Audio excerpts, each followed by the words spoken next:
Story starts in the mid-70s when mommy and dad was getting kind of freaky on the bed sheets. 9 months later, they got a little ghetto G. Yes, people, welcome to another edition of iTelecom's video topics. What can I really say about this fight? What can you really say? It was a very weird one to say the least. But I do say Haye is finished, or is he finished? I do believe he's finished. Only reason why I say he's finished because I just feel he's injury prone. I don't think his body is equipped to go through long training camps and, you know, to go through hard grueling fights with other heavyweights, let alone a cruiserweight. You know, and I say that because I do believe, at first let me say I'm not particularly a Haye or Bellew fan, to be honest. I don't mind either of them. I enjoy and entertain watching them, but I'm neither here nor there with either fighters. But this is my opinion. I believe Haye was injured before he went to the fight, before he got to the fight. I thought he was injured going into the fight. Regardless of if he actually got injured during the fight in the 6th round, I do believe he was injured going into the fight. There was a lot of rumours about him being injured, and I think that kind of got brushed under the carpet because of the build-up. Everyone's hoping that's not true. But I do believe Haye was injured going into the fight, and it probably compounded with him actually getting an injury with the Achilles or whatever it was during the 6th round. The reason why I do say he was injured going into the fight, there's a lot of mitigating circumstances, the reason why I say that. And one is his weight. You know, fair enough, he was 16 stone 1, and a lot of people, you know, would say, well, that's normal. You know, in your 30s, it's harder to take the weight off. You're going to put on weight in your 30s, blah, blah, blah. And when he first came in, he was a cruiserweight. His earlier heavyweight fights, he was mid-15 stones and what have you. And then he was out for a long time, so obviously he put on all that weight and mass. Now his comeback fight, he was 16 stone 3, and then his next fight after his comeback fight, he was 16 stone 1. Now, even though people say in your 30s it's harder to take the weight off, you can see where he was going. 16 stone 3, then 16, not 16 stone 1, 16 stone flat. His last fight was 16 stone flat. Now, I'm expecting, and on top of that, you're fighting a cruiserweight.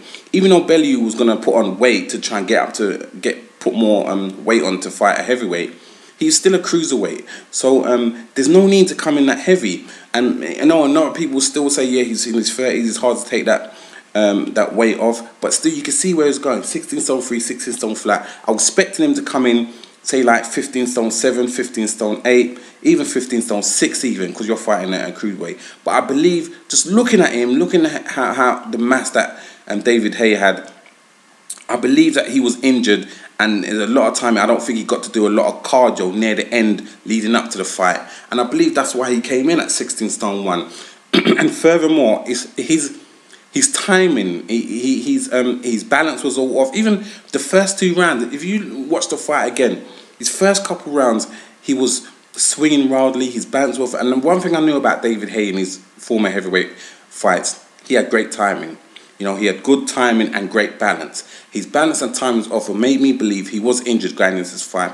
And more of the reason made me believe it because he kept on saying it's going to be a devastating knockout. It's not going to go 2-3 rounds. And I think he was saying that because he knew he couldn't go longer than 3 or 4 rounds, because he knew he was injured and he won't be able to last that long.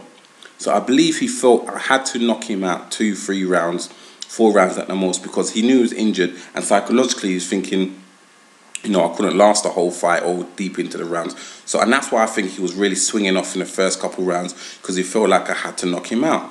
And I think people might say, well, if he was injured, why didn't he just pull out the fight? Well, I think psychologically, one, he thought it's only Bellew. I think he did underestimate Bellew. It was only Bellew. He's a cruiserweight. I could take him out a couple rounds. I think he underestimated how good Bellew was.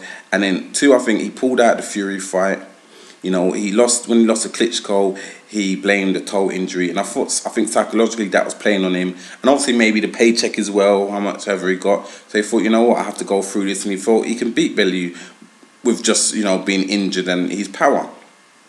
Now, don't get me wrong, I am giving Bellew credit for winning the fight, but I'm not really giving him credit for the way he fought, because the first, say what, 1 to 5 rounds, I'm giving him credit for just avoiding Haye, you know, sticking to the game plan, being elusive. He didn't really engage that much with Haye, you know. He done well, don't get me wrong, because, you know, another person might have done the wrong thing and got knocked spark out. So he done right for being smart, for being intelligent, for staying out the way, for avoiding him.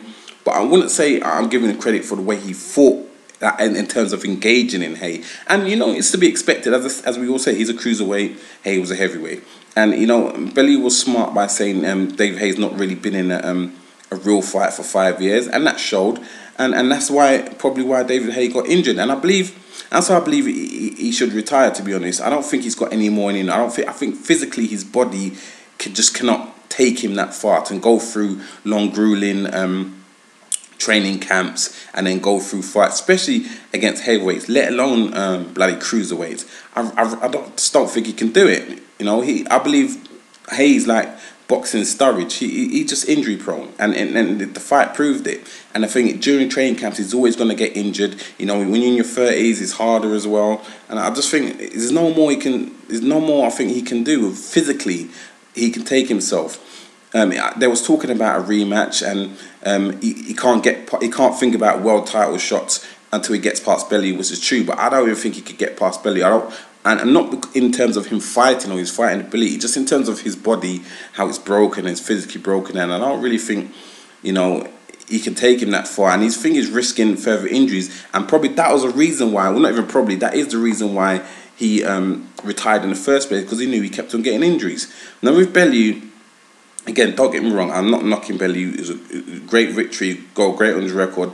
I'll give him credit for how he got through the fight and how he lasted, but you know, I don't really think he will get credit for, or he should get credit for the way he fought, because the first 1 to 5 rounds he was just avoiding Haye, and maybe, you know, that's good enough because he's a cruiserweight.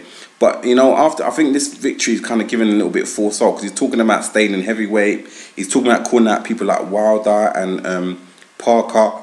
I think he's really leading himself in the thoughts of security.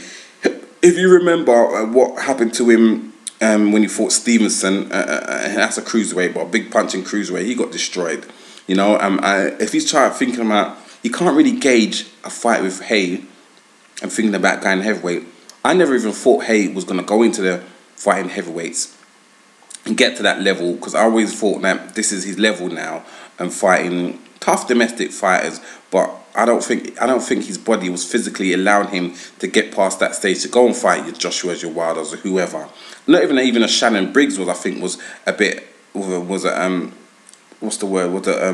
risky fight for him because of how injury prone he is. So and furthermore, if he really was thinking about, if he was if he was honest about going for heavyweight title fights, he wouldn't have been fighting Bellew in the first place. So we all know the situation, but Bellew really needs to be careful. I think it's a good victory, but it's not a victory that could take him to the heavyweight. I think it's a kind of false victory taking him to the heavyweight, because, you know, you can't really gauge a one-legged Haye and didn't really stop him or knocking Spark out. Even the knockout through the ropes, I think, was more to do with Haye being unbalanced, off balance, and being on one leg. And I know Bellew did say that he broke his hand. I'm not really buying that. I reckon that's kidmanship, and he only really said that because he knew he should have knocked him out, and he fought Haye for like 5.5 rounds on one leg and should have really stopped him. And like knocked him out, stopped him. He gave him TKO, but, you know, it wasn't really Spark out or nothing like that. But at the same time, you have to give Bellew credit. He took the fight. No one expected him to win. He kind of knew, I reckon deep down he knew that Haye was struggling fitness-wise, injury-wise. And, you know, he done what he had to do. And at the end of the day, that's what you do. That's what happens when you win, you know. That's what you got to do. You take the fight and you win. Anyway, my time. I'm not even good with all this emotional stuff. But you must be special. To let you into my life like this, you must be very special. I don't let anybody into my life like this. Trust me.